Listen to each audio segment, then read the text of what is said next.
যেন মানব শূন্য হয়ে আছে। বৃষ্টিতে তিমিরে ঢাকা কালো রাতে ইতি টেনে সবে সবে ভোরে আলো ফুটেছে ধরণীতে। সূর্য এখনো তার তেজস্ক্রিয়তা ছড়ায়নি পুরোপুরি। প্রকৃত হিম ধরা শীতল পরিবেশে বিরাজমান। হাইওয়ে রাস্তার অদূর থেকে ভেসে আসছে দু একখানা কাভার্ড ভ্যানের সাই সাই আওয়াজ। রাস্তার দুই পাশে স্থির মূর্তি হয়ে দাঁড়িয়ে থাকা সরাসরি বৈদ্যুতিক খুঁটির মাথায় ভেসেছে জোড়ায় জোড়ায় বন্য পাখির ঝাঁক। একের পর এক বন্য পাখিদের চোখের আড়াল করে নিবু নিবু ভোরে ফাঁকা রাস্তার মাঝ দিয়ে আপন গতিতে এগিয়ে যাচ্ছে জাঙ্কুকের 4 চাকা ব্ল্যাক মার্সিডিজ। গন্তব্য সানস্ক্রান ছাড়িয়ে নিজের নির্জন ছোট্ট বাড়িতে। এখন অবশ্য শুধু নিজের বলা যায় না, যেহেতু ও একজনের সারা জীবনের দায়িত্ব নিয়েছে, সেই জন্য জাঙ্কুকের সবকিছু এখন তারও। এই হিম ধরা ঠান্ডার মাঝে গাড়ির জানালা গ্লাস করে তাতে দুই হাত থেকে তার উপর চিবুক ঠেকিয়ে ফুপিয়ে ফুপিয়ে কাচ্ছে তে। যদিও জাঙ্কুক কান্নাকাটি একদমই পছন্দ করে না, কিন্তু তাতে এখন তের কোনো হেলদোল নেই। জীবনটাই যেখানে এলোমেলো করে ছেড়ে দিয়েছে, সেখানে পছন্দ অপছন্দ দিয়ে কি আসে আর যায়। জাঙ্কুক কি ভাববে সে কথা মাথায় না ঢুকিয়ে এয়ারপোর্ট থেকে বেরিয়ে বাড়ির উদ্দেশ্যে গাড়িতে ওঠার পর থেকে কেঁদে ভাসাচ্ছে তে।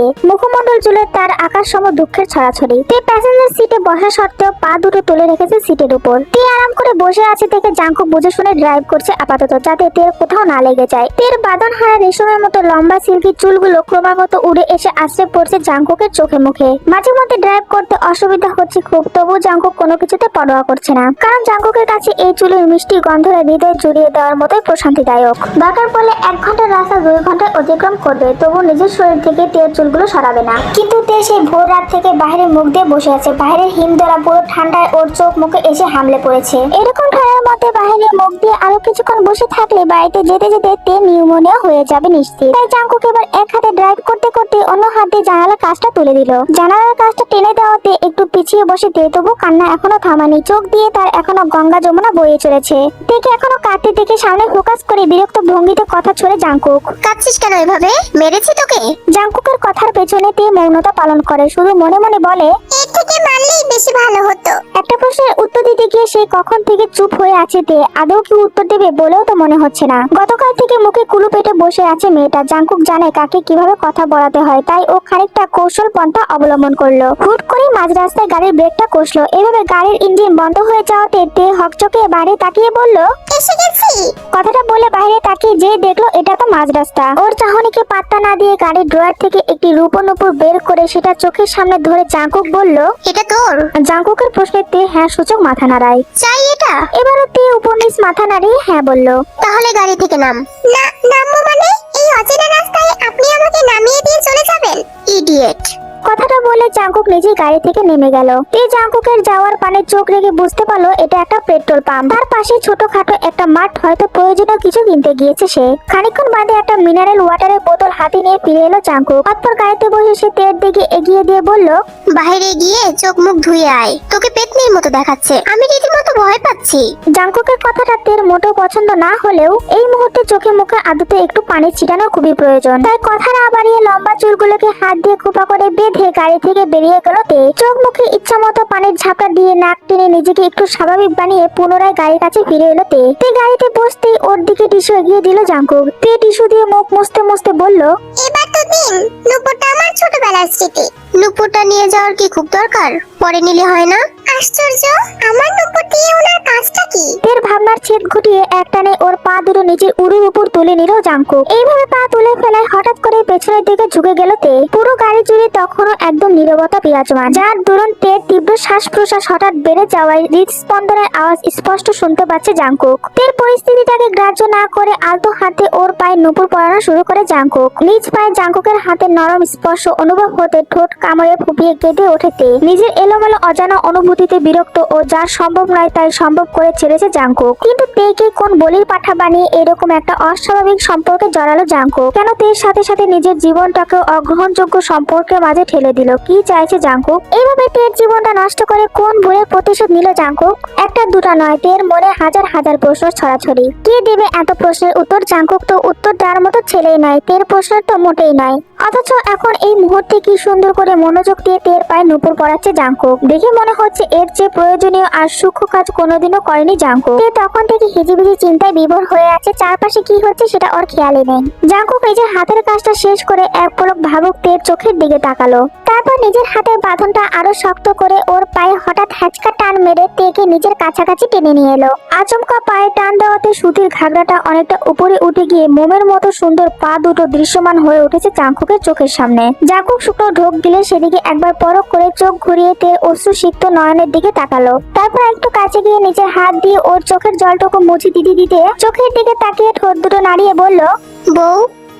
জাংকুক খুব আস্তে করে শব্দটা উচ্চারণ করলে তের কানে খুব স্পষ্ট ভাবেই পৌঁছেছে। কথাটা শোনা মাত্রই অজানা শিহরণে শরীর ছেয়ে গেল তের। কাটা দিয়ে উঠলো শরীরের প্রত্যেকটা লোম। অজান্তে তলপেটের মাঝে ডানা ছাপটাতে শুরু করে দিল অসংখ্য প্রজাপতির দল। ইস, কি অস্বস্তিদায়ক অনুভূতি। তের কেমন কেমন লাগছে। গলাটা শুকিয়ে কাঠ হয়ে গেছে মুহূর্তের মধ্যে। জাংকুক এখনো একই ভাবে তের দিকে তাকিয়ে আছে। তের আমতা আমতা স্বরে বলে উঠলো, আমি পানি খাবো। তের কথা জাংকুকের ঘোর কেটে যায়। ও মুহূর্তে তের থেকে দূরত্ব বাড়িয়ে ড্রাইভিং এ মনোযোগ দেয়। ড্রাইভ করতে করতে মনে মনে জাংকুক ভাবছে, যাক, কান্নাকাটি তো অন্তত থেমেছে। ওদিকে তে এক নিঃশ্বাসে ঢক ঢক করে পানি পান করে পুরো পানির বোতল খালি করে ফেলেছে। তবু কোনো কিছুতে তৃষ্ণা মেটাতে পারছে না। হাঁসফাঁস করছে ভেতরটা। কি অদ্ভুত এই অনুভূতি। জাংকুক কি জাদু জানে নাকি?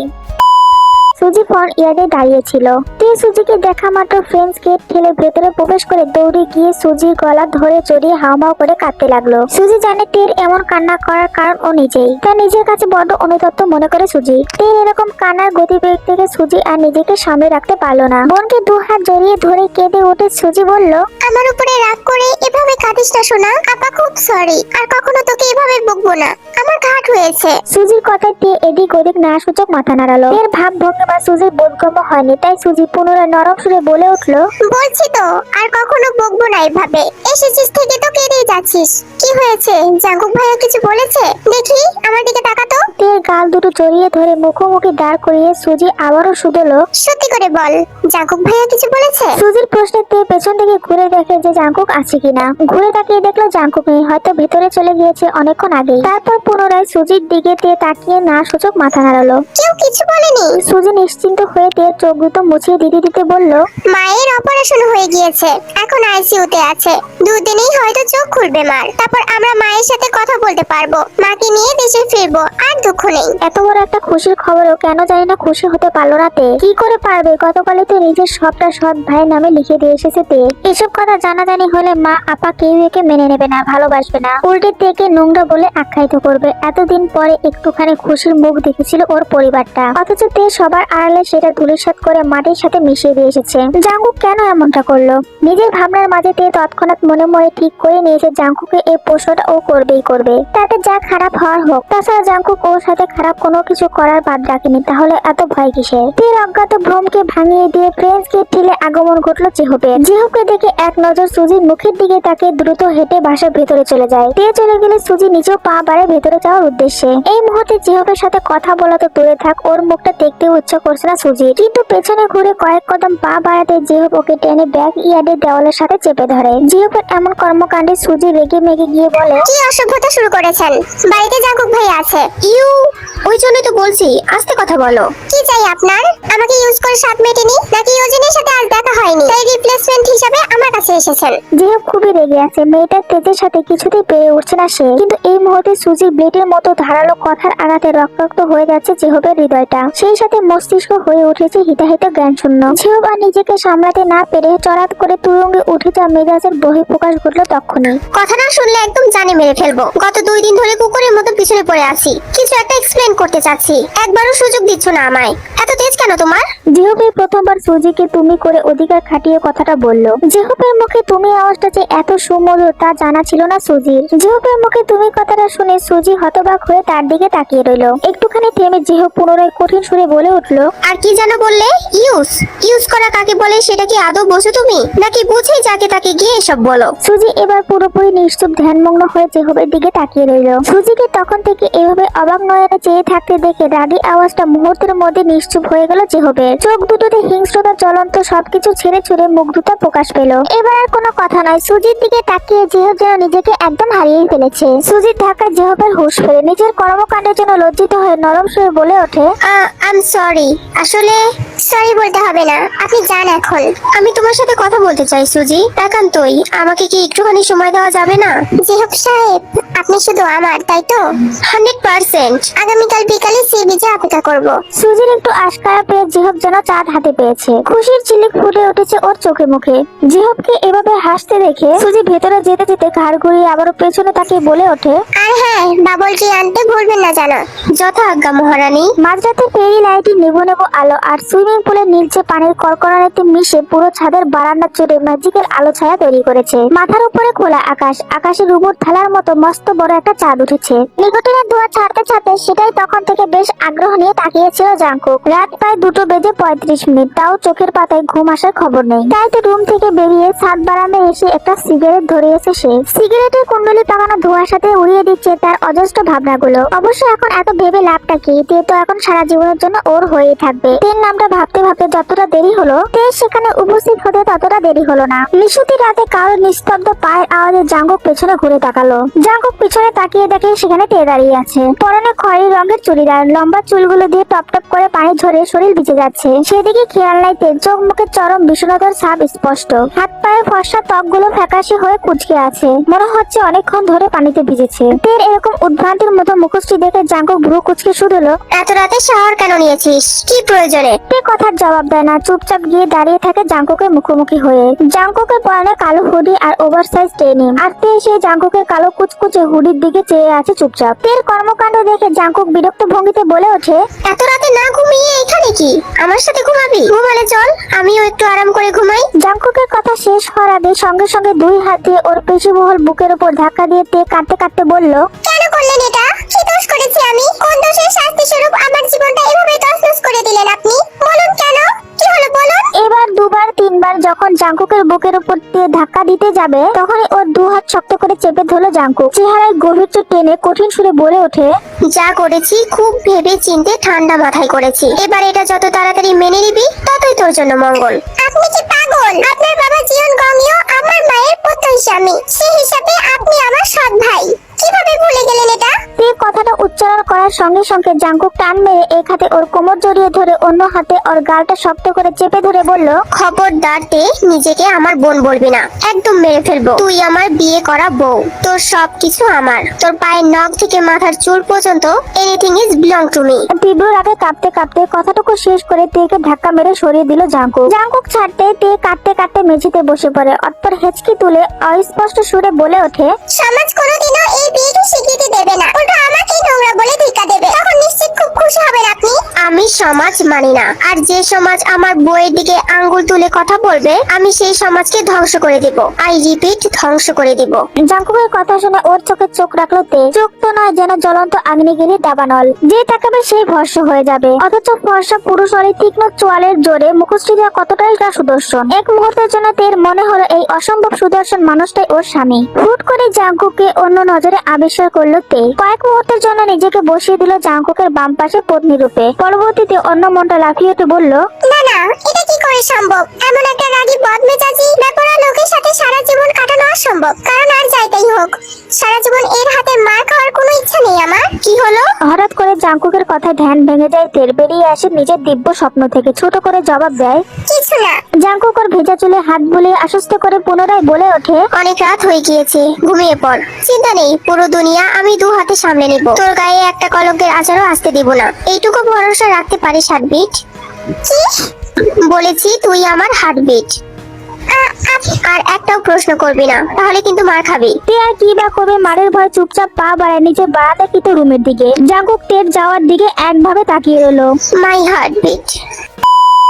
এখানকার শিক্ষার্থীরা বইয়ের পাতায় নয়, হাতে কলমে কিংবা পর্যবেক্ষণ করেও অনেক কিছু শেখে। সারা বছর তাদের ক্লাসরুমের বাইরে অনেক কার্যক্রম থাকে। তে বিগত কয়েক মাস আগেই অনেক কিছু শিখেছে, অনেক কিছুই লক্ষ্য করেছে, ভালো মন্দ দুটোই। আমেরিকার সংস্কৃতির মধ্যে এমন অনেক কিছুই আছে যা দেখলে বা শুনলে গা ঘিনঘিন করে ওঠে, আর তার মধ্যে সেহন ভাইয়ের রিলেশনশিপ অন্যতম। এখনো জাঙ্কুকের বলা কথাগুলো মনে পড়লে নাক শিখেই উঠে যাচ্ছে তের। ভার্সিটির গেট পেরিয়ে নরম সবুজ ঘাসগুলোকে পায়ে মারাতে মারাতে হিজিবিজি ভাবনায় বিভোর হয়ে আছে তে।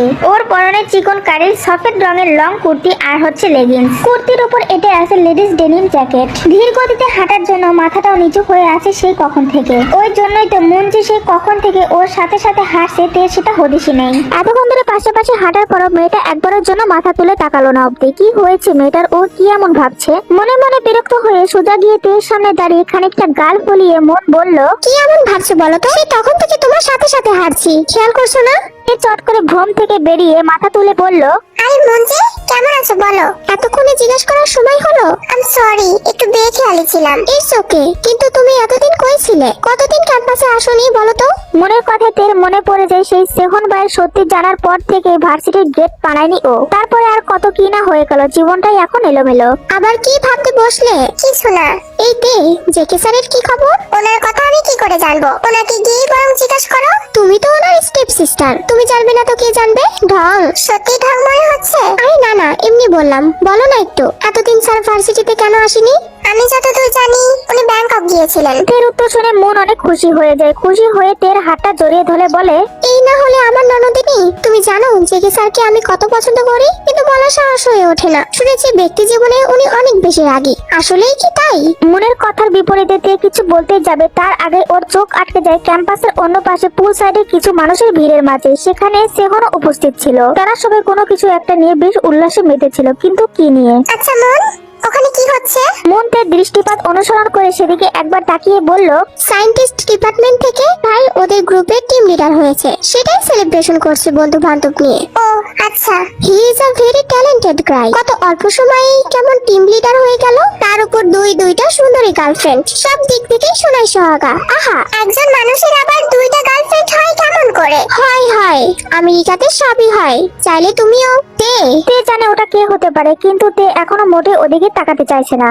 সেহন হ্যাঁ না কোনো উত্তর না দিয়ে হেসে তের দিকে তাকিয়ে পুনরায় তেকে ডাকলো। মন সামনে দাঁড়িয়ে আছে, সেহনও সামনে এগিয়ে এসেছে। এবার আর ইগনোর করার সুযোগ নেই, পিছনে ঘুরতেই হবে। কিছু করার নেই ভেবে সেহনের মুখোমুখি হতে যাচ্ছিল তে, এখনো পেছনে ঘোরেনি। ঘুরবে ভাব, ঠিক তখনই কোথা থেকে যেন বাজ খাই কর্কশ আওয়াজ কানে ভেসে এল ওর। আচমকা জাঙ্কুকের কথার আওয়াজ পেয়ে কেঁপে উঠলো তে। তড়িৎ গতিতে চোখ দুটো খুলে এদিক ওদিক তাকিয়ে খুঁজতে লাগলো তাকে। খানিকক্ষণ খোঁজাখুঁজির পর দেখলো ভবনের দোতলায় অফিসরুমের করিডোরে দাঁড়িয়ে ওর দিকে কটমট করে তাকিয়ে আছে জাঙ্কুক। জাঙ্কুকের চোখের দিকে এক পলক তাকিয়ে শুকনো ঢোক গেলে মনকে উদ্দেশ্য করে তে বলে, চলো ক্লাসে যাই, দেরি হয়ে যাচ্ছে। এই কথা বলে মনের হাত ধরে দ্রুত ক্লাসের দিকে পা বাড়াইতে পেছন থেকে আবার সেহন ডেকে ওঠে। আরে কথাটা তো শুনে যাও। সেহন এখনো তের যাওয়ার দিকে তাকিয়ে আছে। তখন অন্য দিক থেকে একজন সেহনের উদ্দেশ্যে বলে ওঠে, আরে ভাই তুই এখানে? তোর গার্লফ্রেন্ডদের কেউ ধাক্কা মেরে পুলে ফেলে দিয়েছে। একটাও তো সাঁতার জানে না, দুইটাই হাবুডুবু খাচ্ছে। কি বলছো? কে ফেললো? তা তো জানি না, ভিড়ের মাঝে কে কাকে ধাক্কা দিয়েছে বলা মুশকিল। তুমি তাড়াতাড়ি যাও। সেহন হ্যাঁ সূচক মাথা নাড়িয়ে দ্রুত সেখান থেকে চলে গেল। তে, মন, সেহন সবাই যে যার মতো চলে গিয়েছে। দোতলার করিডোর দিয়ে জাঙ্কুক এখনো সেই শূন্যস্থানের দিকে তাকিয়ে ঠোঁট বাঁকিয়ে হাসছে। পায়ের স্যান্ডেল দুটো আঙ্গুলে ভাঁজে নিয়ে খালি পায়ে সাগরের কোল ঘেঁষে হাঁটছে সুজি। প্যান্টটা একটুখানি গুটিয়ে গোড়ালি থেকে উপরে তুলে জেহুবের সাথে হাঁটছে পাশাপাশি।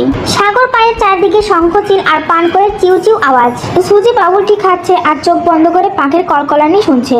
সেই কখন থেকে ওদের মাঝে নীরবতা বিরাজমান। অনেকক্ষণ আগে নীরবতা ভেঙে জেহব প্রথমে বলে ওঠে, তুমি না মানে আপনি ভারী অদ্ভুত জানেন। কখন যে রেগে যান আর কখন যে ঠান্ডা হয়ে যান আমি নিজেই বুঝতে পারি না। এত মুসলিম কেন হয়? ইউ ক্যান কল মি তুমি।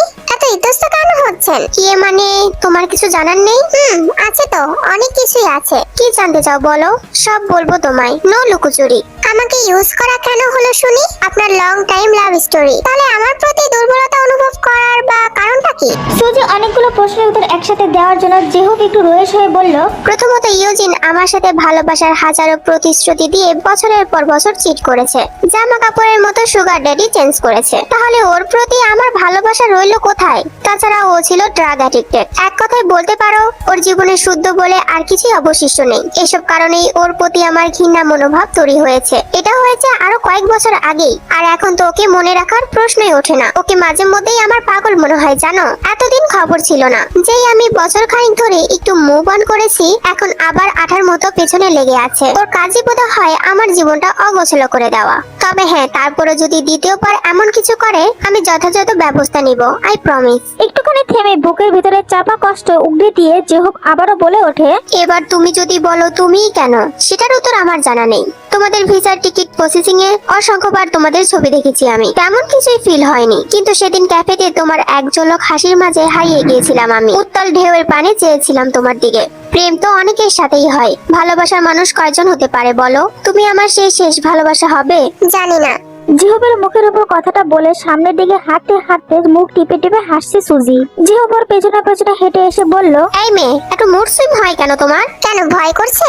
সামলাতে পারবেন না? তুমি বিশ্বাস হয়ে থেকে গেলে আমি নিঃশ্বাস দিয়েও হলেও সামলিয়ে নেব। গোধূলির বেলা চলমান, তবে আকাশের অবস্থা থেকে মনে হচ্ছে অমাবস্যার রাত। পুরো আকাশ জুড়ে ঘুটঘুটে কালো মেঘের মতো ছেয়ে আছে। বিদ্যুতের ঝলকানিতে ক্ষণে ক্ষণে পশ্চিম আকাশে রক্তিম হয়ে চোখের সামনে ভেসে উঠছে। তার সাথে তো বাতাসের তাণ্ডব আছে, ঝিরিঝিরি বৃষ্টি পড়ছে সেই বিকাল থেকে। রাতে বোধহয় ঝড় হবে। ভার্সিটির গেটের সামনে একটা কাকপক্ষীও অবশিষ্ট নেই, যে যার মতো সবাই বাড়িতে চলে গিয়েছে। শুধুমাত্র তেজ ছাতা হাতে নিয়ে সেই কখন থেকে বাসের জন্য দাঁড়িয়ে আছে। শেষ বাসটাও এখনো আসেনি, কিন্তু এই ঝড়ের মাঝে শেষ বাসটা আসবে কিনা সন্দেহ। ওদিকে বৃষ্টি ধীরে ধীরে বেড়ে চলেছে। হাতে ছাতা থাকা সত্ত্বেও পায়ের দিশটা ভিজে যাচ্ছে। তে হাত দিয়ে জামা কাপড় থেকে বারবার বৃষ্টির পানিগুলো ঝেড়ে সরাচ্ছে। তখনই বিকট আওয়াজে হর্ন বাজে ভার্সিটির গেট থেকে গাড়ি নিয়ে বের হয় জাংকুক। বাইরে তখন ঝুম বৃষ্টি। জাংকুক তের সামনে গাড়িটা দাঁড় করিয়ে জানালার কাছ নামে বলে ওঠে, উঠে আয়, রাত হলে ঝড় আরো বাড়বে। আজ আর বাস আসবে বলে তো মনে হয় না। থাইল্যান্ড থেকে আসার পর থেকে জাংকুকের উপর মহাবিরক্ত তের। না পারতে কথা বলে না, এখনো বলতে ইচ্ছা করছে না। তাই ও দাঁড়িয়ে না থেকে চুপচাপ হাঁটা ধরে বৃষ্টি ভেজা রাস্তার ফুটপাত ধরে। কেন যেন মনের মাঝে জিদ চেপে বসেছে। জাংকুকের গাড়িতে আজ ও কিছুতেই উঠবে না, জাংকুকের কথাও কিছুতেই শুনবে না। সবসময় জাংকুকের জিদের কাজে পরাজিত হয় তে। জাংকুকের জিদের বসে করা কর্মকাণ্ড কথা মনে পড়তে হাঁটার গতি বাড়িয়ে দিল ও। তবে বেশি দূর এগোনোর আগে পেছন থেকে ওর ছাতাটা টান মেরে নিয়ে এলো জাংকুক। মাথার উপর থেকে ছাতাটা সরে যাওয়ায় কয়েক মুহূর্তের মধ্যে ঝুম বৃষ্টির মাঝে কাক ভেজা হয়ে যায় তে। আর তার সাথে সাথে জাংকুকেরও সবকিছু ভিজে গেছে। হুট করে ছাতা কেড়ে নেওয়াতে তে ভুরু কোচকে পেছনে তাকিয়ে দেখে ওর হ্যালো কিটি ছাতাটার বেহাল দশা করেছে জাংকুক। সেটাকে দুমড়ে মুচড়ে ভেঙে ডাস্টবিনে ছুঁড়ে মেরে বলল, এবার যা। তেও তো কম যায় না। জাংকুকের বাক্য শ্রবণের সঙ্গে সঙ্গে বৃষ্টির মাঝে হাঁটা ধরলো সামনের দিকে। তবে দ্বিতীয়বার স্পর্ধা দেখিয়ে আর পার পেল না তে। এক কদম পা দিয়েছে কি দেয়নি তার আগে ওর বুকের কাছে জামাটা জাংকুক খামচে ধরেছে। এইভাবে হঠাৎ আক্রমণে কেঁপে ওরে তে হকচকিয়ে বলে, কি করছেন কি? জামাটা ছিঁড়ে যাবে তো। কথা শুনছিস না দেখছি? অনেক সাহস বেড়ে গিয়েছে। আমার সামনে তেজ দেখাতে এলে সোজা গাড়িতে নিয়ে বাসও সেরে ফেলবো। আর তুই এটা ভালো করেই জানিস, আমি যা বলি তাই করি। তাই নিজের ভালো চালিয়ে চুপচাপ গাড়িতে গিয়ে বস। জাংকুকের লাগামহীন কথায় তের গলার স্বর মুহূর্তের মধ্যে ক্ষীণ হয়ে এলো। বরাবরের মতো এবারও জাংকুকের জিদের কাছে হেরে গিয়ে ভেজা শরীর নিয়ে চুপচাপ গাড়িতে বসে পড়লো তে। তুই গাড়িতে এসে বসতে জাংকুক এসে ড্রাইভিং সিটে বসে গাড়ি স্টার্ট দেয়। বাইরের বৃষ্টির রিমঝিম আওয়াজ গাড়ির জানালা ভেদ করে মোটে ভেতরে আসতে পারছে না। চারদিকে গভীর নীরবতা। শুধু একটু পর পরে নীরবতা ভেঙে সশব্দে হাঁচি দিচ্ছে জাংকুক। হাঁচি দিতে দিতে জাংকুকের চোখ নাক লালচে বর্ণ ধারণ করেছে। সে কখন থেকে মানুষটা একাধারে হাঁচি দিচ্ছে দেখে তে একটু আগ বাড়িয়ে বলে ওঠে, বৃষ্টিতে ভিজে আপনার ঠান্ডা লেগে গেছে বোধ হয়, তাই না? জাংকুক আবার হাঁচি দিতে গিয়ে নিজেকে একটু সামলে বলে ওঠে, 2 দিন ধরে জ্বর, তাই হয়তো বৃষ্টির পানিতে আবার ঠান্ডা লেগে গেছে। জাংকুকের কথাতে বেশ অবাক হয়। একই বাড়িতে থাকে ওরা 3 জন, অথচ একটা মানুষের গত 2 দিন ধরে জ্বর সেটা ওরা কেউ জানেই না। আর জাংকুকই বা কেমন? জ্বর হলে মানুষ এতটা স্বাভাবিক থাকতে পারে কি করে? মুখ দেখে বোঝার উপায় নেই যে মানুষটার শরীর খারাপ হয়েছে। সবসময় সেই একটা রাগী ভাব নিয়ে থাকে। উত্তাল প্রকৃতি রাত বাড়ার অপেক্ষা করেনি আর সন্ধ্যা রাতেই শুরু করে দিয়েছে তীব্র ঝড়ের তাণ্ডব। সুজির সাথে মাত্রই কথা হলো তে। সেও ঝড়ের মাঝে কোনো একটা ক্যাফেতে আটকে পড়েছে। সাথে অবশ্য যেও পাশে চিন্তা করার কারণ নেই। সুজির সাথে কথা হওয়ার পরপরই বিদ্যুৎ চলে গিয়েছে। এইভাবে হঠাৎ বিদ্যুৎ চলে যাওয়াতে তে একটু ভয় পেয়ে গেল। অন্য সময় বিদ্যুৎ গেল বাইরে থেকে আসা সোডিয়ামের আলোয় আলোকিত হয়ে থাকে হলরুম, অথচ আজ নিকট কালো ঘুটঘুটে অন্ধকার। ব্যাপারটা বোঝার জন্য কাচের দেওয়ালে উকি দিতে তে দেখতে পায় বাইরের বাইরে রাস্তায় কোথাও এক ফোঁটা আলো নেই। হয়তো ঝড় বৃষ্টিতে কোথাও বিদ্যুতিক তার বিচ্যুত হয়ে এমনটা হয়েছে। কিন্তু এই মুহূর্তে চারদিকের এমন তীব্র অন্ধকারে তের গা ছমছম করছে। ও কোনো মতো অন্ধকারে সিঁড়ি হাঁটতে জাংকুকের রুমের দিকে পা বাড়ায়। জাংকুক রুমে আছে, অথচ ওর রুমটাও পুরোপুরি অন্ধকারে ঢাকা। একটু সময় নিয়ে খুঁজতে খুঁজতে জাংকুকের রুমের দরজার বাইরে কয়েকবার টোকা মেরে তে মিনমিনিয়ে বলে ওঠে, একটু ফোনের ফ্ল্যাশটা অন করবেন? ভয় করছে। ভেতরে আয়। তে বলার সঙ্গে সঙ্গে জাংকুক মোবাইলের ফ্ল্যাশটা অন করে বলে। তে দরজা ঠেলে ভেতরে ঢুকতে মৃদু আলোয় দেখতে পায় জাংকুক কম্পিউটার মুড়িতে শুয়ে আছে আর সবসময় চেয়ে একটু জোরে জোরে নিঃশ্বাস নিচ্ছে। তে জানে জাংকুক কখন এমনটা করে, তাই ও এগিয়ে গিয়ে একটু বলল, জ্বর বেড়েছে? আমি একটু চেক করে দেখবো? নিষেধ করছি। তে এবার একটু সংকোচ নিয়ে জাংকুকের কপালে হাত ছোঁয়, তারপর বলে, আপনার তো অনেক জ্বর, কি করে ঠিক আছেন বলুন তো? কথাটা বলে তে মোবাইল হাতে নিয়ে উঠতে নিলে জাঙ্কুক নিজের তপ্ত হাত দিয়ে তের হাতটা টেনে ধরে বলে, কোথায় যাচ্ছিস? কাপড় ভিজিয়ে নিয়ে আসছি, মাথায় জল পড়তে দিলে ভালো লাগবে, ততক্ষণ একটু অন্ধকারে থাকুন। সন্ধ্যা রাত গড়িয়ে ঘড়ির কাঁটা গিয়ে ঠেকেছে রাত 10টার কোঠায়। এখনো বিদ্যুৎ আসেনি আর সুজিও বাড়িতে ফেরেনি। তে সেই যে জাঙ্কুকের শিউরে বসেছে এখনো বসেই আছে।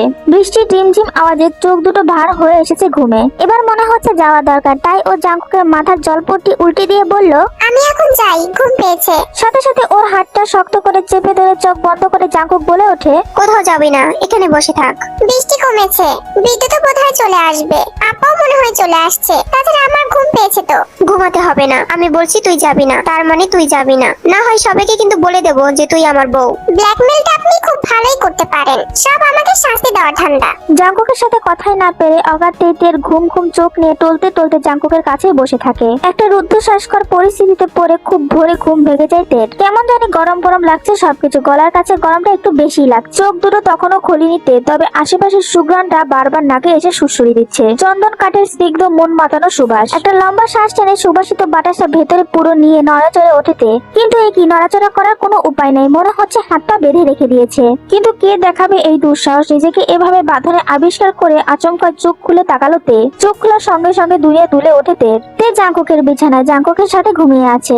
জাঙ্কুকে নিজের হাত পা দিয়ে তেকে আষ্টে পৃষ্ঠে জড়িয়ে ধরে নিজের বুকের মধ্যে নিয়ে নিশ্চিন্তে ঘুমাচ্ছে। তে লম্বা চুলগুলো জাঙ্কুকের কালো টি শার্টের সাথে মিলেমিশে একাকার। এভাবে জাঙ্কুকের পাশে নিজেকে আবিষ্কার করতে তে একটু ঘাবড়ে যায়। আপা জানলে কেলেঙ্কারি হয়ে যাবে, আমার এখনই চলে যাওয়া উচিত। জাঙ্কুকের পিঠের নিচ থেকে নিজের চুলগুলো আস্তে করে টেনে বের করতে করতে তের চোখ চলে যায় জাঙ্কুকের ঘুমন্ত মুখের দিকে। এত রাগ, এত জেদ, এত বেপরার স্বভাব, কোনো কিছুতেই লেশ মাত্র নেই ঘুমন্ত মুখটাতে। এখন যা রয়েছে সেটা কেবলই আকর্ষণ। যে কেউ এই ঘুমন্ত মুখটা দেখলে আকর্ষণ অনুভব করবে। কি সুন্দর চেহারা, মাশাআল্লাহ। ঘুমের মাঝে জাঙ্কুক খানিকটা নড়ে চড়ে উঠতে ভ্রম ছুটে যায় তের। ও দ্রুত বিছানা ছেড়ে চুলগুলো হাত খোপা করতে করতে রুম থেকে বের হয়ে যায়। যাওয়ার আগে কি ভেবে যেন আবারও ফিরে এসে ঘুমন্ত জাঙ্কুকের কপালে হাত ছোঁয়ায়।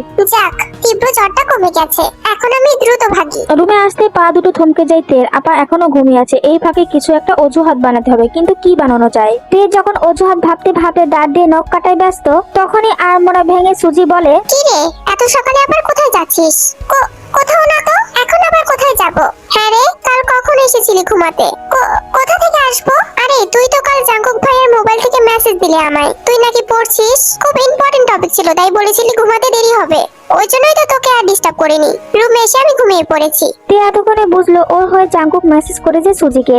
এবার ও একটু স্বস্তির নিঃশ্বাস ছেড়ে বলল, হ্যাঁ রে আপা, অনেক বেশি কঠিন পড়া ছিল, ওই জন্যই তো জাঙ্কুক ভাইয়ের রুমে গিয়েছিলাম পড়া বুঝতে। বাড়িতে স্যার থাকলে যা হয় আর কি।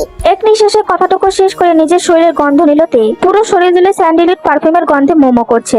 যে কেউ কাছাকাছি এলে বুঝতে পারবে এটা জাঙ্কুকের শরীরের গন্ধ। তে উপায় ভেবে না পেয়ে দ্রুত ওয়াশরুমে গিয়ে সুজির উদ্দেশ্যে বলল, আমি একটু শাওয়ার নিয়ে আসি, তুই থাক। এত সকালে শাওয়ার নেওয়ার কি আছে, পাগল মেয়ে? রবিবারের সকাল। যান্ত্রিক জীবনের অভ্যস্ত মানুষগুলোর আজ ছুটির দিন। বাইরে প্রখর রোদের পূর্বাভাস। গত কয়েকদিনের বৃষ্টিতে আজই প্রথম মনে হয় সূর্যের মুখ দেখা গেল। ভেজা স্যাঁতসেঁতে পরিবেশ উবে গিয়ে শুকিয়ে যাবে পিচঢালা ঝকঝকে রাস্তাঘাট। তবে সেই রাস্তায় পদচারণায় তারা আজ খুব একটা কারণে ছুটির দিন বলে কথা। যেহেতু ছুটির দিন সেহেতু আজ ভার্সিটিও নেই। তে আজ বেশ বেলা করে ঘুম থেকে উঠেছে। এত বেলা করে উঠো আজকাল চোখ দুটো থেকে ঘুম কাটানো বড্ড দায়। কোনো মতে ধুলো ধুলো পায়ে রোবটের মতো নিজের সকালের কাজগুলো সেরে তে চলে এসেছে হলরুমে। বাড়িতে আজ তে ছাড়া কেউই নেই। শুধুমাত্র হলরুমের ডিভানে বসে লেজ নাড়াচ্ছে থান। ইয়ন থানকে এভাবে ডিভানের উপর বসে থাকতে দেখে এক ঝটকায় ঘুম ছুটে গেল তের। চোখের পাতায় কয়েকবার পলক ফেলে থানকে উদ্দেশ্য করে তে বলে ওঠে, কি করেছিস থান? এটা জন জাঙ্কুকের বসার জায়গা, তুই এখানে বসেছিস জানলে তোকে আমাকে দুজনকে ঘাড় ধাক্কা দিয়ে বাড়ি থেকে বের করে দেবে প্রফেসর জেকে। ঘর বাড়ি হারিয়ে বনবাসী হতে না চাইলে তাড়াতাড়ি নাম। তের তীব্র চোখ রাঙানো আর ধমকে বোধহয় কাজ হলো। সেই মুহূর্তে লেজ নাড়তে নাড়তে জায়গা ত্যাগ করলো ইয়ন থান। ইয়ন থানের মুখ কাচুমাচু করে চলে যাওয়াতে তে সেদিকে তাকিয়ে ফোঁস করে এক দীর্ঘশ্বাস ফেলে বলে ওঠে, রাগ করার কি আছে? আমি তো যা সত্যি তাই বললাম। প্রফেসর জেকে কে তো তুই আর চিনিস না, তাই অমন রাগ দেখাচ্ছিস। আমি চিনি, চিনবো নাই বা কেন বল? ক্লাসে মাইক্রোমিস পড়াই তো। ইয়ন থান তে এত হাবিজাবি কথা বুঝলো কি বুঝলো না তা বোধগম্য নয়। সে চুপচাপ গিয়ে লেজ গুটিয়ে অন্যত্র জায়গা একটা দখল করে নিল। সে বসে পড়লো কিচেন কাউন্টারের এক পাশে। ইয়ন থানের কার্য কার্যক্রম খানিকক্ষণ পর্যবেক্ষণ করে তের চোখ গেল জাংকুকের ঘরের দিকে। আজ উইকেন্ড, অথচ জাংকুক সকাল সকাল বাড়িতে নেই। কোথায় গিয়েছিস তে সেটা জানে না, আর জানার কথাও নয়। তবু চোখ দুটো আজকাল হুটহাট করে তার খোঁজ করে বসে। কেন করে তা জানা নেই তের। মন আর মস্তিষ্কও তাতে একসাথে সায় জানায়। হৃদয়ের কোনো দিক থেকে কোনো বাধা নেই। তবু তের ভয় হয়, ভীষণ ভয়। সেই সাথে জাংকুকের উপর একরাশ বিরক্ত আর অভিমান তো আছেই। কি করে পারলো ওকে এভাবে জোর করে বিয়ে করতে? ওর মতামতের কি কোনো দাম নেই? পরক্ষণে মনে পড়ে যায় সেদিন রাতে জাংকুকের দেওয়া গম্ভীর হৃদয়ের শেষ আশ্বাসটুকু। চিন্তা নেই, পুরো দুনিয়া আমি 2 হাতে সামলে নেব। তোর শরীরে কলঙ্কের আজও লাগতে দেব না। কথাগুলো ছিল ভেলভেট মেঘের মতো মসৃণ, অথচ প্রত্যেকটা কথাই উপচে পড়েছিল ভীষণ পুরুষত্ব আর কৃতিত্ব।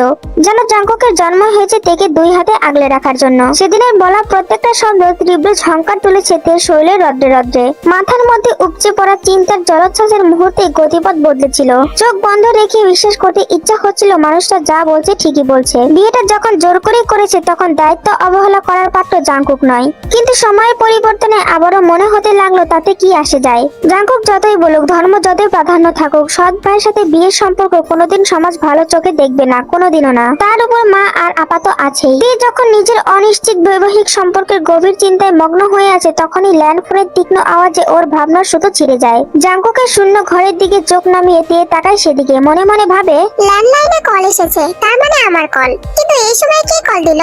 তে ফোনের ওপাশ থেকে মানুষটাকে আন্দাজ করতে না পেরে সাহস করে এগিয়ে এসে ফোনটা কানে তুলে নিল। ফোন কানে নেওয়ার সঙ্গে সঙ্গে ওপাশ থেকে ভেসে এলো সুজির উচ্ছ্বাসিত কন্দরত আওয়াজ। গলায় অসম্ভব খুশি আর চোখে অশ্রুসিক্ত নোনা জল ধরে রেখে সুজি বলল, তে দ্রুত নার্সিং হোমে চলে আয়, মা তোকে দেখতে চাচ্ছে। কি বলছিস আপা? সত্যি মা আমাকে খুঁজছে? হ্যাঁ রে বোন, মা তোকে খুঁজছে, এলেই দেখতে পাবি। আমি এক্ষুনি আসছি আপা, এক্ষুনি আসছি। ওর কথা সাহায্য নিয়ে সুজি কলটা কেটে দিল। তে দ্রুত ব্যস্ত হয়ে পড়ে রেডি হওয়ার জন্য। অপারেশনের পরে মায়ের জ্ঞান ফিরেছে বেশ কয়েকদিন আগেই। তবে এখনো এত বড় অপারেশনের দুর্বলতা কাটিয়ে উঠতে পারেনি বলে ওর সাথে আর কথা হয়নি। আজ বোধহয় মা পুরোপুরি সুস্থ হয়ে গেল। অসম্ভব খুশিতে পাগল পাগল লাগছিল তের। আজ আবারও কতগুলো দিন পরে মাকে সেই আগের মতো দেখবে তে। না আর অপেক্ষা করা যাচ্ছে না। কোনো মতে পরিপাটি হয়ে হাতের পার্সা নিয়ে দরজা লক করে তে দৌড়াতে দৌড়াতে বেরিয়ে হয়ে গেল জাংকুকের আলিশান বাড়ি থেকে। হসপিটালে এসে দৌড়াতে দৌড়াতে করিডোর পেরিয়ে মায়ের কেবিনের সামনে এসে পা দুটো আটকে গেল তের। ভেতরে মা কথা বলছে, সুস্পষ্ট আওয়াজ। কতদিন পর মায়ের কথা কানে ভেসে আসছে। হৃদয়টা গুমট আবহাওয়ার মতো হাঁসফাঁস করছে ওর। মনে পড়ে যাচ্ছে শুরু থেকে সবকিছু। এত বড় জাংকুক কুঞ্জে দিনের পর দিন 2 বোনের কষ্ট করা, প্রতিদিন ইমেল পাঠানো, ইমেলের রিপ্লাই না আসার একরাশ অপেক্ষা, নিজেকে গুছিয়ে নেওয়া, মানিয়ে নেওয়া, মামির ছুরির ঘাতের মতো কথার ছবল, শেষমেশ জাংকুকের জোরের বসিতে রাজি হওয়া। এত কিছুর বিপরীতে এখন এই মুহূর্তে মায়ের দুটো আওয়াজ শুনে মনের সব দুঃখ ভ্যানিশ হয়ে গেছে। এই জীবনে দুঃখের কিছুই ঘটেনি। এই যে কেমন সুখ উপচে পড়ছে 2 চোখের কানিস বেয়ে। কাঁধ দুটো অসম্ভব হালকা লাগছে। বয়স কমে গিয়ে নিজেকে মায়ের ছোট বাচ্চা মনে হচ্ছে। আর কি চাই এখন? খানিকক্ষণ কেবিনের বাইরে দাঁড়িয়ে থেকে অশান্ত হৃদয়টাকে শান্ত করে তবে দরজা ঠেলে ভেতরে প্রবেশ করে তে। চোখ দুটো তখনও অভিমানের জলে টইটুম্বুর। কয়েক মিনিট দূরত্বে বসে আছে মা। পরানো তার হসপিটালের বরাদ্দকৃত আসমানি রঙের পায়জামা সেট। হাতের ক্যানোলা এখনো খোলা হয়নি, তবে চোখ মুখে স্নিগ্ধতা ছড়াছড়ি তার। এমন সুস্থতা দেখে মনে হচ্ছে নতুন করে জন্ম হলো তার। তের অবশ্য এখন এমন মনে হওয়ারই কথা, কারণ ও খুব বেশি মায়ের ধারে কাছে থাকেনি। শুরু থেকে শেষ পর্যন্ত সুজির ত্যাগ তিতিক্ষার কাছে তের এরকম সামান্য কষ্ট কিছুই না। মিসেস আইয়ু বরাবরই রাশভারী গোছের মানুষ। তিনি খুব একটা বেশি আবেগ দেখাতে পারেন না, কিন্তু এরকম একটা মুহূর্তে নিজেকে ধরে রাখা দেয় তিনি পারলেন না। এক হাতে সুজিকে আগলে রেখে অন্য হাত এগিয়ে দিল তের উদ্দেশ্যে। তেও আর অপেক্ষা করলো না, ছুটে এসে জাপটে ধরলো তার মাকে। 3 মা মেয়ের কান্নার রোল পড়ে গেল পুরো কেবিন জুড়ে। এতদিন পরে সুজির মনে হচ্ছে ও আর একা নাই, ওকেও স্নেহ করা কোনো মানুষ আছে। এর চেয়ে প্রশান্তের কিছু আর কি বা হতে পারে। মিসেস আইয়ু 2 মেয়ের মাথায় চুমু খেয়ে বললেন, সব ঠিক হয়ে গিয়েছে, সব। আর দুঃখ নেই তোমাদের মা, আর দুঃখ নেই। তোমাদের মা সুস্থ হয়ে গিয়েছে। দেখো, তুমি আবারও আমাদের বুকে নিয়ে আদর করছো। এর যে সুখের আর কি হতে পারে মা? আমরা পেরেছি। আমি আর তে হাল ছাড়িনি। আমরা তোমাকে ফিরে পাওয়ার আশাও ছাড়িনি, ভবিষ্যতেও ছাড়বো না। তোমার শরীরে একটু ত্রুটি হতে দেব না আমরা। ওদের কান্নাকাটির মাঝে চেক আপ করার উদ্দেশ্যে কেবিনে প্রবেশ করেন ডক্টর এডওয়ার্ড। ডক্টরের হঠাৎ আগমনে 3 জনের কান্নাকাটি ভাটি পড়লো এতক্ষণ। তখনই ডাক্তারকে জায়গা করে দিয়ে 2 বোন 2 দিকে সরে দাঁড়ালো। তারপর মিসেস আইয়ুকে ভালোভাবে চেক আপ করলো। ঠোঁটের কোণে একটি আন্তরিকতা জড়ানো হাসি ঝুলিয়ে ডক্টর বললেন, কংগ্রাচুলেশন মিসেস আইয়ু, আপনার অপারেশনের উপর আপনি পুরোপুরি ফিট আছেন। আজকালকের মধ্যেই আপনাকে ডিসচার্জ করে দেওয়া হবে। তবে হ্যাঁ, প্রথম দিকে প্রতি সপ্তাহে এবং পরবর্তীতে প্রতি মাসে একবার করে নার্সিং হোমে এসে হার্টের কন্ডিশন চেক আপ করতে হবে আপনার। অন্তত 6 মাস এটা ধারাবাহিক করতে হবে। তাই অনুরোধ করব আগামী 6 মাস দেশে ফিরবেন না। 6 মাস পর যখন আপনার হার্টের কন্ট্রোল পুরোপুরি স্টেবল হয়ে যাবে তখন আপনি যে কোনো সময় দেশে ফিরতে পারেন। ডক্টর এডওয়ার্ড 6 মাসই থাকতে হবে? Depend on your heart. Heart যত তাড়াতাড়ি আপনার শরীরের সাথে খাপ খাওয়াতে পারবেন আপনি তত তাড়াতাড়ি ফিরতে পারবেন। ডক্টরের কথায় মিসেস আইও হ্যাঁ সূচক মাথা নাড়ালো। ডক্টর সুজিকে কিছু দিক নির্দেশনা দিয়ে কেবিন থেকে চলে যায়। ডক্টর বেরিয়ে যাওয়ার কয়েক মিনিটের মাথায় একটি ফ্লাওয়ার বুকে নিয়ে কেবিনে প্রবেশ করলো জেহব। সুজি তখনও বসে বসে ডক্টরের বলা কথাগুলো নোট করছিল ডায়েরিতে। তে তখন মায়ের জন্য কমলার খোসা ছিলাচ্ছিল। জেহব এক ঝলক সুজির দিকে তাকিয়ে সোজা মিসেস আইউর সামনে গিয়ে দাঁড়ায়। হাতের বুকেটা সম্মানের সাথে এগিয়ে দিয়ে বলে, কংগ্রাচুলেশন ম্যাম, আমি জন হসক, CFO of JK group. Mrs আইউ ফুলের বুকেটা গ্রহণ করে বললেন, হ্যাঁ জানি, গংইও আপনাকে জাঙ্কুকের জন্য আমেরিকাতে পাঠিয়েছিল। মিসেস আইউর কথাতে আর সুজি জেহবের মুখপানে দৃষ্টিপাত করলো। সুজি জেহবকে দেখে একটু ইতস্ত করলো, কেমন জানি ওর লজ্জা লজ্জা লাগছে। ওদিকে তে বেচারি জাঙ্কুকের নামটা শোনা মাত্রই ভাবছে সারা সকাল থেকে জাঙ্কুকের দেখা নেই, কোথায় গেল লোকটা। মিসেস আইউর কথা জেহব সম্মোহিত হাসি দিয়ে বলল, ইয়ে ম্যাম, আপনি ঠিকই ধরেছেন, আমি জাঙ্কুক ভাইয়ের অ্যাসিস্ট্যান্ট। ওনার হয়ে কোম্পানির সকল দায় দায়িত্ব আমি সামলাই। উনি কখনোই জেগে গ্রুপে হস্তক্ষেপ করে না, আর না উনি কোম্পানি থেকে কোনো রূপ সম্মানিত গ্রহণ করেন। মিসেস আইউ কিছু একটা ভেবে তখন বলল, যাই হোক, আপনি এসেছেন ভালোই হয়েছে। আমার জন্য ইমিডিয়েট একজন অ্যাসিস্ট্যান্টের ব্যবস্থা করুন। আর হ্যাঁ, হসপিটালের আশেপাশে একটা অ্যাপার্টমেন্ট রেট করুন। যেহেতু আরো 6 মাস থাকতে হচ্ছে সেহেতু আমি আমার মেয়েদের নিয়ে সেখানে উঠবো। জিয়ন জাঙ্কুক আমারও বর্তমানে আমার মেয়েদেরকে সাহায্য করেছে, থাকতে দিয়েছে। আমি তার প্রতি অন্তত আন্তরিকভাবে কৃতজ্ঞ। তবে তার সাথে এক ছাদের নিচে থাকতে আমি আগ্রহ নই। জেহব রোবটের মতো দাঁড়িয়ে মিসেস আইউর সকল হুকুম শুনে গেল। ও ওকে ম্যাম, আমি সবকিছুর ব্যবস্থা করছি। এই কথাটি বলে তখন কেবিন থেকে বের হয়ে গেল জেহব। মিসেস আইউর হুট করে এতগুলো সিদ্ধান্তে সুজির কোনরূপ ভাবান্তর না হলেও এর কেমন যেন ভেতরে ভেতরে সূক্ষ্ম চিনচিন ব্যথা অনুভব হচ্ছিল। চারদিকে সুখের জোয়ারে পরিপূর্ণ, তবু কিসের অসম্পূর্ণতা হৃদয়ের এই চিনচিন ব্যথা জানা নেই। দিনের আলো নিভে গিয়ে সন্ধ্যা হতে বাইক রাইডিং ক্লাবগুলো পরিণত হয় নাইট ক্লাবে। উচ্ছনে যাওয়া বড় লোকের বাউন্ডারির ছেলে মেয়েদের সবচেয়ে প্রিয় জায়গা এটা। ভার্সিটি ফাঁকি দিয়ে সারাদিন রাইডিং এর মতো থ্রিলিং গেম উপভোগ করে সন্ধ্যা হতে না হতে শুরু হয়ে যায় তাদের ডিস্কো পার্টি। সাদা ফকফকে আলো নিভিয়ে দিয়ে লাল নীল হলুদ ফেয়ারি লাইটের আলোর ঝিকিমিকি হয়ে ওঠে চারপাশ। এক সাইডে বিভিন্ন দেশ থেকে আনা সারি সারি কাঁচের বোতলে সজ্জিত ব্র্যান্ডের বার কাউন্টার, আর অন্য সাইডে ডিজে গানের ধুপধুপ কম্পিত আওয়াজের তালে তালে সকলের ডান্স পার্টি। অবশেষে সারা রাত ধরে মদ্যপান আর নাচের শেষে ভোর রাতে চরম আনন্দে গা ভাসান। আমেরিকানদের জন্য এর থেকে চেয়ারফুল জায়গা মনে হয় আর কোথাও নেই। এর মধ্যে জাঙ্কুক হলো রাইডিং ক্লাবের সুপারস্টারদের মতো, কখন আসে কখন যায় কেউ জানে না। ও সাধারণত ম্যাচ শেষ হতেই নিজের ইচ্ছা মতো চলে যায়, কিন্তু আজ কোনো এক অযাচিত কারণে সন্ধ্যার পরে ক্লাবে প্রবেশ করে জাঙ্কুক। ওর সাথে সুগাও রয়েছে। সুগার মুখ ভঙ্গিমা দেখে বোঝা যাচ্ছে এরকম একটা ফালতু জায়গায় ওকে জোর করে টেনে টুনে নিয়ে এসেছে জাঙ্কুক, যার দিকের মিউজিক আর হই হুল্লোড়ে কান ঝালাপালা হয়ে যাওয়ার উপক্রম। সুগা বিরক্ত হয়ে জাঙ্কুককে বলল, আরে ভাই, এখানে কেন নিয়ে এলি? তোর যদি এতই নাচার শখ হয়ে থাকে তো তোর বউকে নিয়ে আসতি। আমি কি তোর সাথে নাচবো নাকি? চুপ কর শালা। জাঙ্কুক সুগাকে চুপ করে টানতে টানতে নিয়ে এলো বার কাউন্টারের কাছে। ওকে বার স্টুলে বসিয়ে দিয়ে নিজে বসে পড়ে পাশেরটাতে। সামনে দাঁড়িয়ে থাকা ওয়েটারকে দুটো হুইস্কি অর্ডার করে জাঙ্কুক ক্লাবের দিকে চোখ বুলিয়ে বলল, এই ক্লাবের সিসিটিভি সিস্টেম হ্যাক করতে হবে সুগা। কি তুই আবার ঝামেলা পাকাবি? ঝামেলা তো পাকাতেই হবে ব্রো। রিভেঞ্জ নেওয়া যে এখনো বাকি। এই ক্লাবের একজন খুব দুঃসাহস দেখিয়ে আমার দুর্বলতায় হামলা করেছিল। তাকে এক ঝলক নিজের পৌষিক রূপটা না দেখালে হয় বল? আমি এতটাও ভদ্রলোক নই। তুই কি বলছিস? আমি কিছুই বুঝতে পারছি না জেকে। কি দেখাবি? কাকে দেখাবি? সুগার কথার পাশে জাঙ্কুক কিছু বলতে যাবে তার আগে সেখানে আগমন ঘটে ক্লাবের অন্যতম সদস্য জ্যাকসনের, যাকে মাসখানেক আগে রাস্তায় ফেলে ইচ্ছা মতো মেরেছিল জাঙ্কুক। তারপর অবশ্য সব সমস্যার সমাধান হয়েছে। ক্লাবের ম্যানেজমেন্ট কমিটি ওদের দুজনকে মিলিয়ে দিয়েছিল। জ্যাকসন ক্ষমাও চেয়েছিল নিজের কর্মকাণ্ডের জন্য। এখন ওদের দুজনের সম্পর্ক মোটামুটি ঠিকঠাক। তাই জাঙ্কুককে দেখে মাত্র এগিয়ে আসে সে। এগিয়ে এসে আরেকটা বার স্টুল টেনে বসতে বসতে ঠোঁটের ভাঁজে সূক্ষ্ম হাসি টেনে অবাক হয়ে জ্যাকসন শুধলো, আরে জেকে ব্রো, আপনি তো কখনোই নাইট ক্লাবে থাকেন না। আজ হঠাৎ তোমার সাথে ড্রিঙ্কস করতে মন চাইলো, তাই থেকে গেলাম। ভালো করিনি? Oh, the great really good bro, let's enjoy. ওদের মধ্যে জ্যাকসনই প্রথম পান করা শুরু করে। প্রথমে 1 প্যাক 2 প্যাক 3 প্যাক করে করে অগণিত প্যাক শুরু করে। জাঙ্কুক আর সুগা কিছুটা টাল হয়েছে, তবে জ্যাকসনের অবস্থা পুরোপুরি টালমাটাল। দুটো চোখ ঝাপসা। চোখের সামনে বসে থাকা একটা জাঙ্কুককে দেখে 10টা মনে হচ্ছে। কি রোমাঞ্চকর বিষয়। জ্যাকসন যখন ঢলতে ঢলতে আরো হার্ড ড্রিঙ্কস এর অর্ডার দিচ্ছিল তখন জাঙ্কুক ওকে অফারটা করে বসে। Let's do a ride Jackson, I am sure তুমি চ্যাম্পিয়ন হবে। জ্যাকসনের জ্যাকসনের মাথা এখন ঠিক নেই, ওর মাথায় চ্যাম্পিয়ন হওয়ার ভূতটা আগে থেকে চড়ে বসে আছে। এই মুহূর্তে নিজের শরীরে একটা আলাদা জোশ অনুভব করছে জ্যাকসন, মনে হচ্ছে ওকে উপরে টেক্কা দেওয়ার মতো আর কেউ নেই, কেউ থাকতেই পারে না, জেগে কে আজ ও সেটা দেখিয়ে ছাড়বে। জাঙ্কুক বলার সঙ্গে সঙ্গে দাঁড়িয়ে পড়ে জ্যাকসন, নিজের শার্টের কলারটা এক ঝটকা দিয়ে বাইকের হেলমেট নিয়ে বাইরে যেতে যেতে বলে, লেটস গো। ওয়াও, এত জলদি? জ্যাকসন চলে গেল। জাঙ্কুক নিজের হেলমেট নিয়ে ওর পেছনে পেছনে হাঁটা ধরলে সুগা ওকে টেনে নিয়ে বলল, তুই কি পাগল? ও তো পুরো টাল হয়ে আছে, বাইক স্ট্যান্ড দেওয়ার সাথে সাথে অ্যাক্সিডেন্ট করবে। সেটাই তো চাইছি, এবার চল। আর তুই তুই নিজেও তো ড্রাঙ্ক, নিজের উপর কন্ট্রোল আছে আমার সুগা, তুই চল। নিজেদের সুপরিচিত রাইডিং ম্যাচের রাস্তায় এসে দুজনেই বাইক স্টার্ট করলো। চারদিকের রাস্তাটা পুরোপুরি অন্ধকার নয়, আবার খুব বেশি আলোকিত নয়, সোডিয়ামের নিয়ন আলোয় পুরো রাস্তা জুড়ে আলো ছায়া বিরাজমান। জ্যাকসনের মাথায় চ্যাম্পিয়ন হওয়ার ভূত কুণ্ডলী পাকিয়ে মাথা চারা দিয়ে উঠেছে, আজও দেখিয়ে ছাড়বে জ্যাকসন কি জিনিস। আর ওদিকে জাঙ্কুক প্রথমে তো খুব ধীর গতিতে বাইকটা স্টার্ট দেয়। বাইক স্টার্ট দেওয়ার সঙ্গে সঙ্গে জ্যাকসন হাওয়ার বেগে দৃষ্টির সীমানার বাইরে চলে যায়। এটা দেখে সুগা ভয়ার্ত নজরে তাকিয়ে মনে মনে ভাবে, হয় মরবে, না হয় মৃত্যুকে খুব কাছে থেকে দেখে আসবে। কেন যে জেগের মতো পাগলের সাথে লাগতে এসেছিল কে জানে।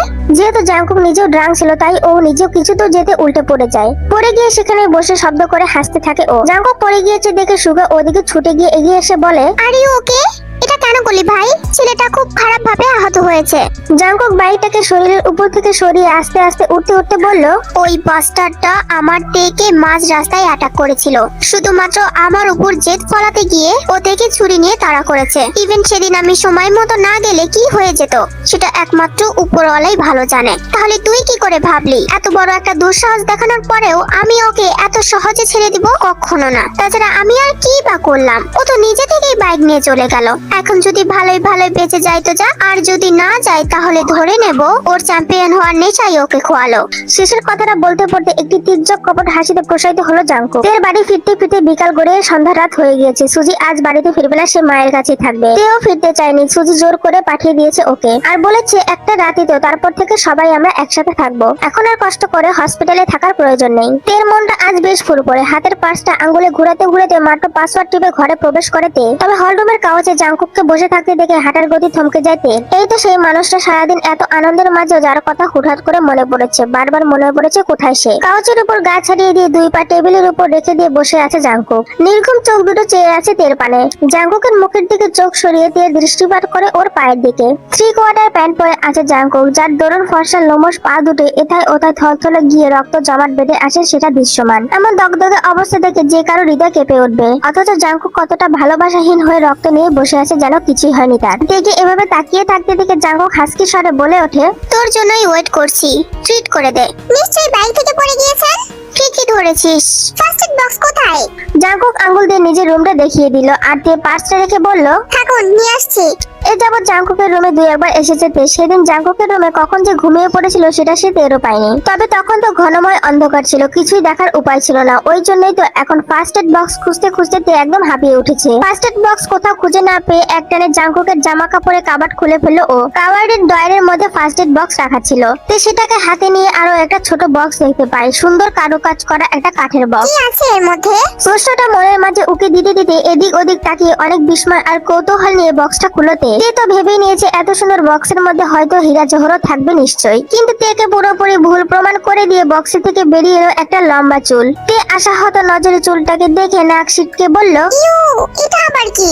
পরক্ষণে ওই চুলটাকে নিজের চুলের সাথে মিলিয়ে তে বলল, আরে, এটা তো মনে হচ্ছে আমার চুল। উনি কি কালো জাদু করেন নাকি? কে? নিচ থেকে ভেসে আসা জাঙ্কুকের ঝাঁঝালো চিৎকারে লাফিয়ে উঠলো দে। কোনো মতে জায়গায় জায়গায় রেখে দিয়ে ফার্স্ট এড বক্স নিয়ে সহসা নেমে এলো নিচতলায়। তারপর দৌড়ে এসে হাঁটু গেড়ে বসে পড়লো জাঙ্কুকের পাশে। জাঙ্কুকের কথায় তের মনে পড়ে যায় ও আর এই বাড়িতে নেই। কথাটা ভাবতে ঈশান কোণে মেঘ জমার মতো মনের কোনো সুপ্ত হাহাকার জমে উঠেছে তের। তে নিশ্চুপ বসে বসে জাঙ্কুকের পায়ে হাত চালাচ্ছে দেখে জাঙ্কুক ভুরু কুঞ্চিত হয়ে বলল, এতদিন ধরে বাড়িতে আছিস, এখনো একটা বক্স খুঁজতে এত সময় লাগে? তে তার ছোট ছোট হাত দিয়ে অন টাইম ব্যান্ডেজ গুলো লাগাতে লাগাতে বলল, কি ভাবছিস? ভাবছি আজকে যা বলার বলুন। আমি তো কাল চলেই যাচ্ছি। আমাকে ছেড়ে কোথায় যাবি তুই? কাল চলে যাচ্ছি আমরা। মা সুস্থ হয়ে উঠেছে, আমাদের জন্য চান্স ফ্রান্স করতে অ্যাপার্টমেন্ট রেড করা হয়েছে। তের কথাটা বলতে দেরি হলো। শক্ত হাতে ওর গাল দুটো চেপে ধরতে দেরি হলো না জাঙ্কুকের। হঠাৎ চড়াও হয়ে তীব্র রাগে বেশ শক্ত করে তের গাল দুটো চেপে ধরে রেখেছে জাঙ্কুক। খুব ব্যথা লাগছে। লাগছে, ছাড়ুন। এতক্ষণে শান্ত মসৃণ রূপটা মুহূর্তে ধারণ করেছে ভয়ঙ্কর অগ্নিমূর্তিতে। তের মনে হচ্ছে ওর গালের হাড়গুলো এক্ষুনি ভেঙে চুরমার হয়ে যাবে। ব্যথা চোখ দুটোতে টলটলে হয়ে উঠেছে। তৎক্ষণাৎ অস্পষ্ট সুরে জাংকুককে বলল, আমার জীবনের সবচেয়ে বড় ভুল কি জানিস? তোর প্রেমে পড়া। সেই শুরু থেকে যন্ত্রণা দিতে দিতে লাইফটাকে হেল বানিয়ে ছেড়েছিস, আর এখনো দিচ্ছিস। কথাটা বলে পায়ের নিচে থাকা টি টেবিলটাকে সশব্দে লাথি মারলো জাংকুক। সঙ্গে সঙ্গে ঝনঝন শব্দে টেবিলটা একদম ভেঙে চুরমার হয়ে গেল। জাংকুক সেদিকে দৃষ্টিপাত না করে তের এতক্ষণ ধরে করা ব্যান্ডেজ গুলোকে টেনে হিস্টে তুলে ফেললো। এভাবে নিজেকে কষ্ট দেওয়ার কি মানে? তে চেঁচিয়ে উঠে বলল, আরে কি করছেন? আবারও রক্ত বের হবে তো। জাংকুক তের কথা কর্ণপাত না করে ব্যান্ডেজ গুলো ছুঁড়ে ফেলে দিয়ে ওকে এক প্রকার ধাক্কা মেরে সরিয়ে হন হন করে বাড়ি থেকে বেরিয়ে যায়। জাংকুক চলে যেতে তে ধপ করে মেঝেতে বসে পড়ে। নিজেকে নিজে আশ্চর্য হয়ে প্রশ্ন করে, আপন মনে কথাগুলো বলতে বলতে তের হাত চলে যায় বুকের বাম পাশে। আবারও সেই তীক্ষ্ণ চিনচিনে ব্যথা। এটা কি তাহলে জাংকুকের জন্যই হচ্ছে? উনি কি বললেন? উনি আমার প্রেমে পড়েছেন? কবে, কোথায়, কখন? যে মানুষ আমাকে দু চোখে সহ্য করতে পারে না, সে কিনা আমার প্রেমে পড়লো? আমি কি ঠিক শুনেছি?